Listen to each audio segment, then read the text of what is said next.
안녕하세요. 송모현 박사입니다. 자, 오늘도 돋보기 성경 연구를 통해서 출애굽기를 공부하는데요. 37장에서 38장 속에 나타난 하나님의 의도를 발견해 보겠습니다. 자, 출애굽기 37장에서 38장은 성막 제작에 나타나고 있습니다. 자, 우리가 첫 번째도 성막 제작이 있었습니다. 그 성막 제작은 유형의 교회로 보시면 되고요. 여기에 성막 제작은 무형의 교회로 보시면 무난하겠습니다. 자, 출애굽기 37장은 조각목으로 궤를 만들어라 라고 말씀합니다. 길이가 2규빗 반, 너비가 1규빗 반, 높이가 1규빗 반 해가지고 조각목으로 궤를 만들고 있습니다. 자, 여기에서 조각목은 시띠나무입니다. 바로 예수 그리스도를 상징하고 있다는 겁니다. 그러면 성막은 다른 것으로 지으면 안 되고 예수 그리스도의 은혜로 지어야 됩니다. 예수 그리스도로 만들어져야 됩니다. 이 시대 교회도 예수 그리스도로 기초가 되어 세워진 것이 교회입니다. 인간의 의로 세워진 교회들은 다 무너지게 되어 있습니다. 그래서 예수 그리스도의 피가 기초가 되지 아니하면 그 교회는 망하게 되는 겁니다.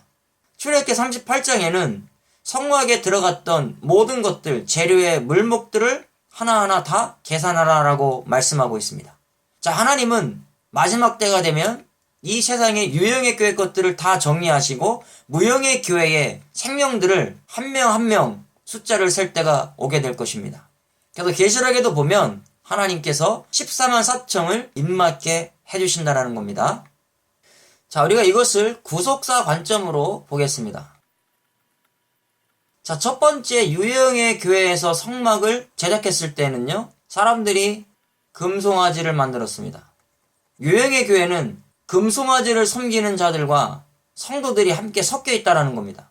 그래서 하나님께서 이 금송아지 지었던 신의 광야를 떠나라고 했습니다. 이 교회를 떠나야 됩니다.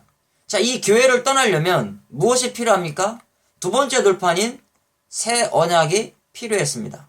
그래서 새 언약을 주시고 가나안 땅으로 가라라고 말씀하고 있습니다. 그리고 나서 제사장들을 뽑으시고 제사장을 임직하시고 나서 자, 그 다음에 하신 일이 무엇입니까? 성막의 일꾼들을 뽑았습니다.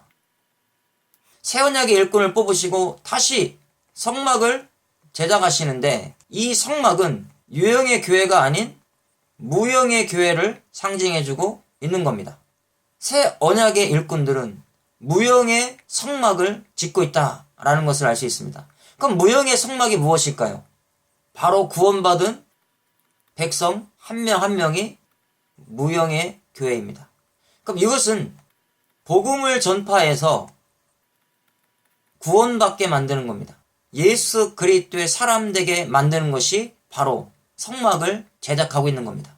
이 시간 저와 여러분, 먼저 내가 주님 앞에 세워지는 무형의 교회가 되어야 됩니다. 내가 무형의 교회가 될 때 내 안에 예수 그리스도가 임재하실 수 있고, 내가 무형의 교회가 되니까 또 무형의 교회인 성도를 만들게 된다는 겁니다. 그럼 이 시대 목사는 먼저 무형의 교회가 되어야 됩니다. 내가 먼저 구원의 은혜가 있고 하늘로부터 거듭난 은혜가 있고 그 다음에 복음을 전파하여 교회 안에서 성도를 만들어야 되는 겁니다. 그래서 이 성막을 다 짓고 나면 성막에 들어가는 물목들을 다 세웠습니다. 자, 이것은 무엇을 의미합니까? 바로 새 언약에 들어온 일꾼들을 한 명 한 명 센다라는 것을 의미해주고 있습니다. 하나님은 마지막 때가 되면 주님이 재림하셔서 하나님의 백성들을 천국 창고에 하나하나 쌓아두게 되는 겁니다. 바로 무형의 교회에 들어갔던 모든 물목들을 하나님이 다 세시고 나머지는 쓸어버리는 겁니다. 바로 이때가 마지막 심판 때입니다. 그러니까 우리가 심판 때 들어가지 않기 위해서는 유형의 교회가 아닌 무형의 교회를 세워나가야 됩니다. 그런데 지금 한국교회는 어떻습니까? 무형의 교회는 생각하지 않습니다. 유형의 교회인 건물만 생각하고 있습니다. 건물 짓는 데만 혈안이 되어 있어서 열심히 교회를 키우고 아름답게 꾸미고 또 열심히 교회를 짓고 있지만 그 안에 무형의 교회인 성도는 없습니다. 성도를 만들어야 되는데 이 건물 속에다가 교인만 만들고 있는 실정이라는 겁니다. 하나님은 이런 곳을, 이런 건물을 다 회파시키겠다라고 말씀하고 있습니다. 그렇다면 이 시간 저와 여러분들은 성막의 일꾼, 새 언약의 일꾼, 부살렐과 오홀리압처럼 무형의 교회인 성도들을 만드는데 최선을 다하셔야 됩니다. 자, 우리가 원문을 통해서 하나님의 의도를 발견해 보겠습니다. 자, 조각목으로 번제단도 짓고 분향단도 만들어야 됩니다. 분향단은 성도의 기도를 상징하고 있습니다. 그 다음에 번제단도 만들어야 됩니다. 번제단은 예수 그리스도의 십자가를 상징해주고 있습니다. 떡상도 만들어야 됩니다. 이 떡상은 예수 그리스도의 복음을 상징합니다. 주님의 살입니다. 또 법궤도 만들어야 됩니다. 자, 법궤는 하나님의 말씀이 들어가 있는 상자입니다. 바로 예수 그리스도를 의미해주고 있는 겁니다. 자, 여기 쉬타라고 하는 이 단어 속에는 채찍이라는 뜻이 있습니다. 그러면 조각목은 보통 아카시아 나무로 우리가 알고 있습니다.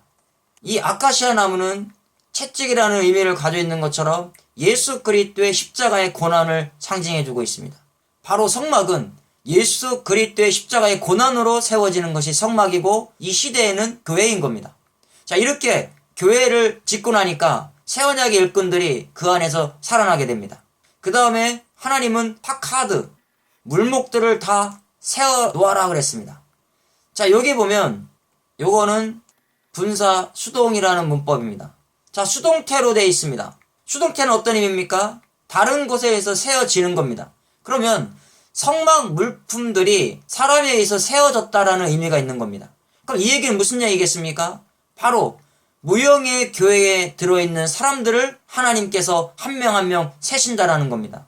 그래서 이것은 세우다라는 의미도 있는 겁니다. 하나하나 다 세워놓고 이 사람들이 바로 구원받은 백성이다라고 말씀하고 있는 겁니다. 저와 여러분들은 어떻습니까? 마지막 때에 유형의 교회에 내가 포함되어 있지만 무형의 교회에 들어와 있습니까? 영원히 멸망당하지 않는 예수 그리스도의 십자가의 피 안에 들어와 계십니까? 그러면 저와 여러분들은 하나님 앞에 파카드, 세신바 되어 있는 무형의 교회 안에 들어온 사람입니다. 그래서 새 언약의 일꾼으로서 이제 내가 무형의 교인이 되었으니까, 성도가 되었으니까 똑같이 무형의 교회인 성도를 만드시는데 최선을 다할 수 있기를 바랍니다. 수고했습니다.